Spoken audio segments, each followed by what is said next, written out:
the best books of the last year. I have my favorite books that I read in 2020. These aren't just new releases, these are all kinds of books I read in the last year. That's just some of them. Hi, welcome. I'm Tara Swiger, and for over 5 years, I had a weekly podcast, Explore Your Enthusiasm, where every 3 months or so, I would talk about my favorite books. And I have been on parental maternity leave for the past 18 months. If you missed my last video, which I think was like a year ago, our family increased from 0 kids to 4 kids under 5 years old. We're foster parents and adoptive parents, and in the 18 months since then, our life has settled down a little bit, so I hope I can get back to talking about books with you here. We'll just see while the baby's napping right now. Hopefully we can talk about books for a couple minutes. So I absolutely love to see other readers' stats. Like, my favorite video on YouTube is like my 2021 reading stats. I love to hear what other books people loved. It gives me recommendations. So let's talk a little bit about my stats, just a smidge. So in 2021, I read 77 books, and that's actually a little less than previous years. So in the past, in 2020, I read 105 books. That's kind of crazy because that's the year everything changed in our family. Our baby was born in July of 2020, and he was in the NICU for 2 weeks, and I discovered audiobooks. And so I did way more reading even than I had before because of audiobooks while we were in the NICU. He's fine. He was out in 2 weeks, and then 2 weeks later, we welcomed 3 foster daughters into our life, and they are staying. I was awake a lot in the middle of the night reading audiobooks. So that's how I got 105 done in 2020. And then in 2019, I read 138 books, and in 2018, I read 146 books.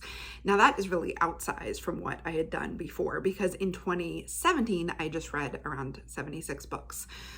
And the reason I had to look back and see is that in 2018 and 2019, I was reading more graphic novels, and we were becoming parents, foster parents, for the first time. And so I was reading a lot of picture books for the very first time.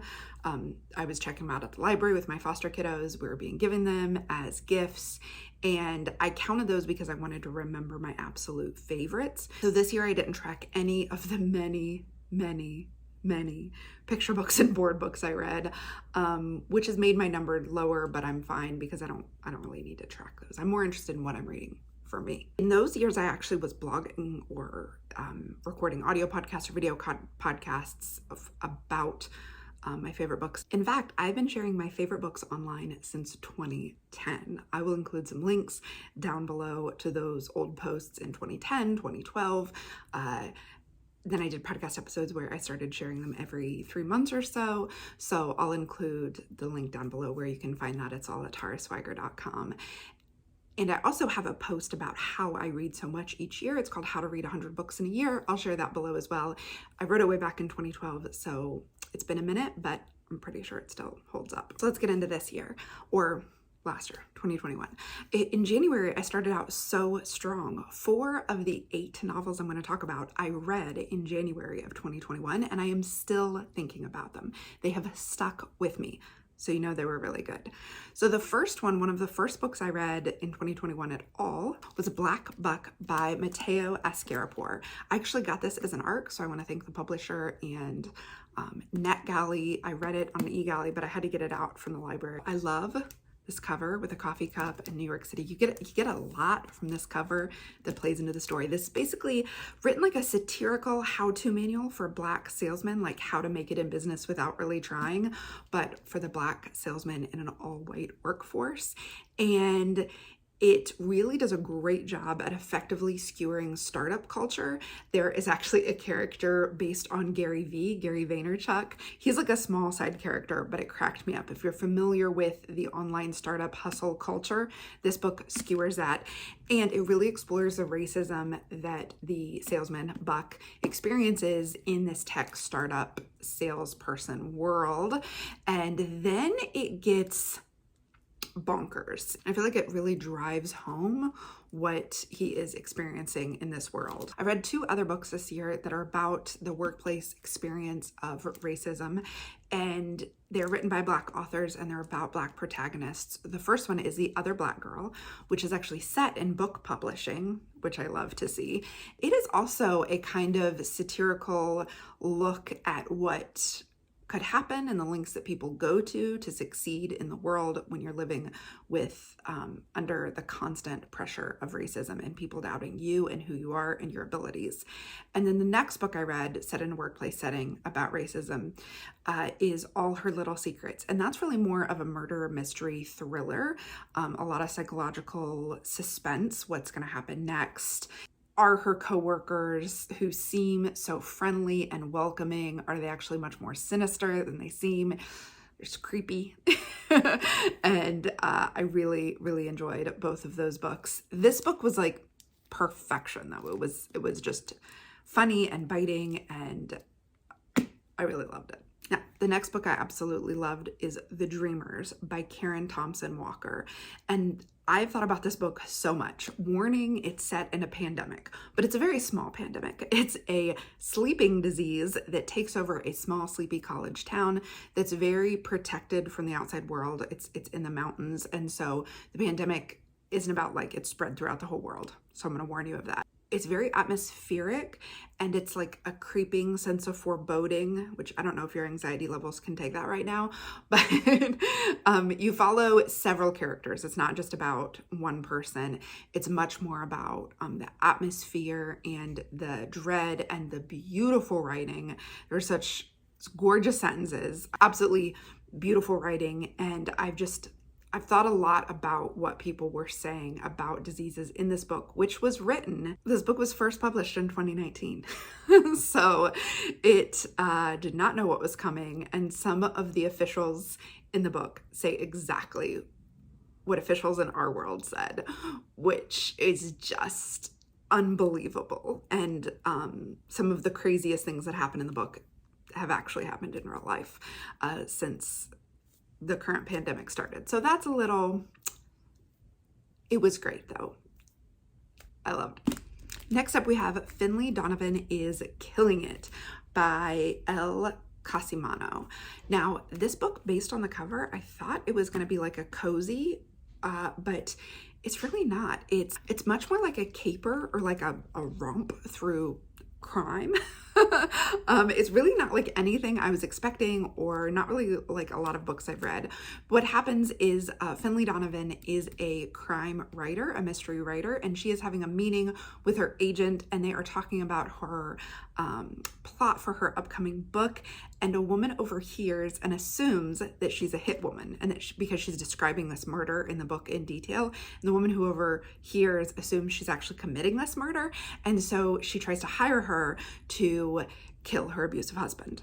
And Finlay has no plan on doing that. She's just an author, writer. She's not a hitman.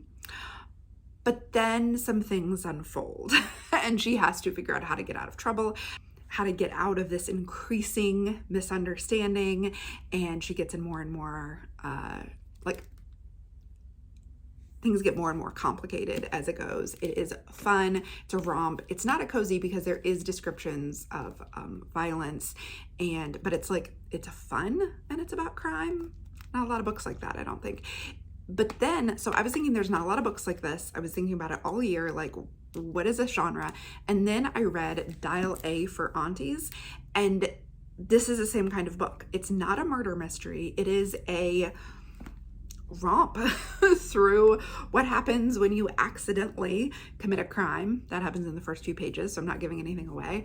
And how do you keep yourself from getting into trouble?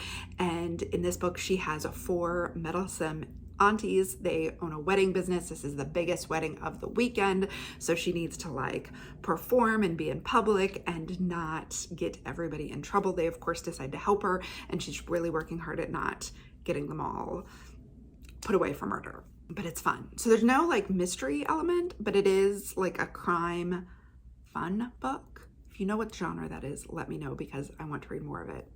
Much better than a lot of noir, dark, scary things.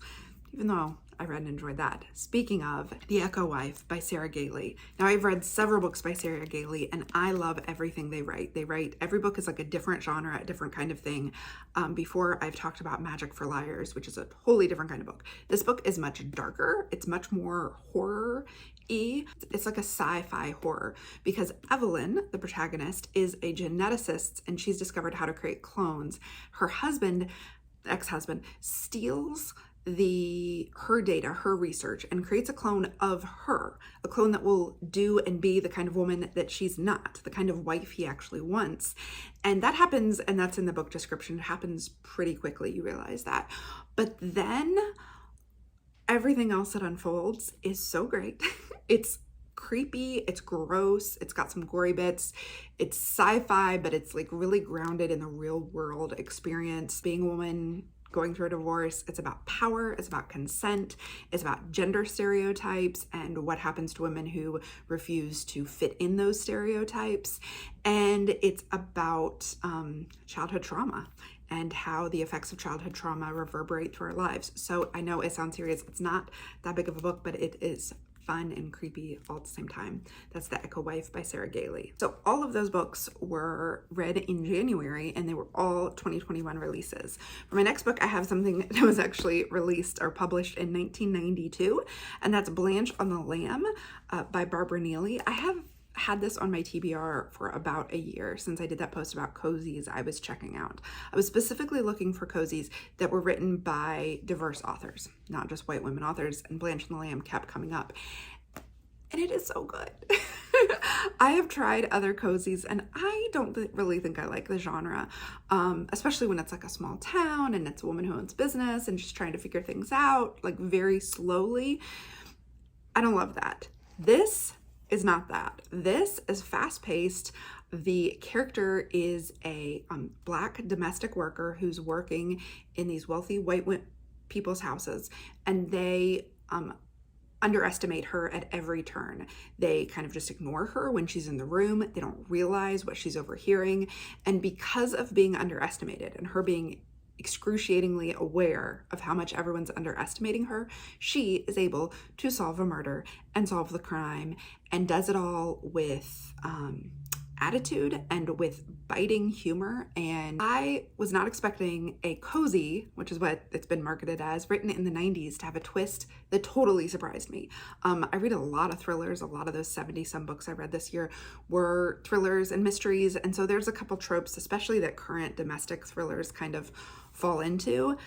This didn't fall into it. Totally surprised by the twist. Totally enjoyable. Absolutely loved Blanche's voice, so I'm going to be looking for more of the books. There's a lot of books in this series. I'll be looking for more to read more of this year.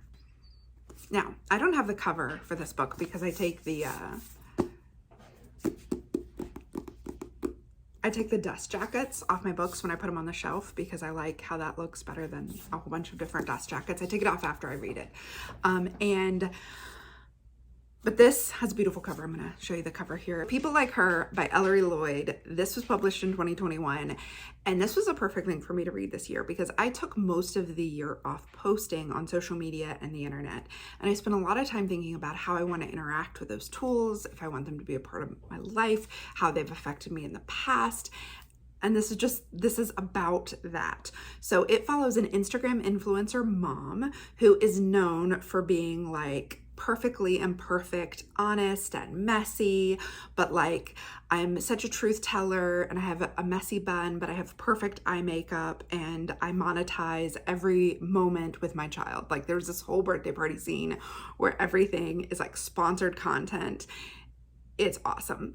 And her life starts to fall apart because of everything that she's put online. Someone's able to stalk her, and it's just, it's creepy, it's foreboding, but like the creepiest part is how she's monetized her entire life and the childhood of her kids. And it was a perfect thing to read as I was also listening to the podcast Under the Influence, which I really recommend this. This is all about influence or culture, how that we are all under the influence of this culture, even if you think you're not or you're avoiding it.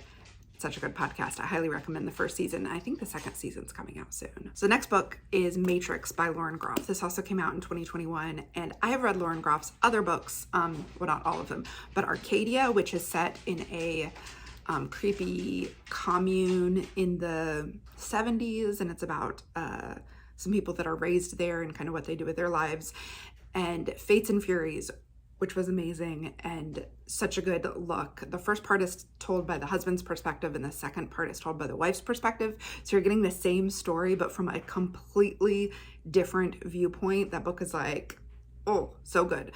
And I expected to like this book, but I put off reading it because it's about a 12th century nun. And I thought, really, Lauren Groff? I don't really read a lot of historical fiction, and a nun seems kind of boring, but it's really about making your way in a world where you don't fit in, where the options that are available for women are not available to you because of who you are. And it's about a woman rising to power and having a lot of power at a time when women weren't allowed to have power, and what happens to her, how she has to manage it. So good. It's beautifully written. I love Lauren Groff's writing, and it's just beautiful and so good. I also read 2 memoirs. So I didn't have a number in mind of how many books I was going to talk about. I was just going to look through my Goodreads and find the books that I loved the most. And as I was scrolling, I realized, oh, I have 2 memoirs. And so when I totaled it all up, it came to 10, which is just perfection. So the 2 memoirs I loved were Broken by Jenny Lawson. Jenny is the bloggess online. If you haven't heard of her, go to the bloggess immediately and read her posts. She's very funny. She talks a lot about mental health. She talks about her relationships, but it's a lot about being a non-typical person in the world, especially when it comes to dealing with anxiety and depression and panic attacks day in and day out, and how she navigates the world. But it's hilarious. It is like pee your pants funny. The things that happen to her are just, she writes about them in a way that's hilarious. And the next memoir is Hooked, How Crafting Saved My Life by Sutton Foster.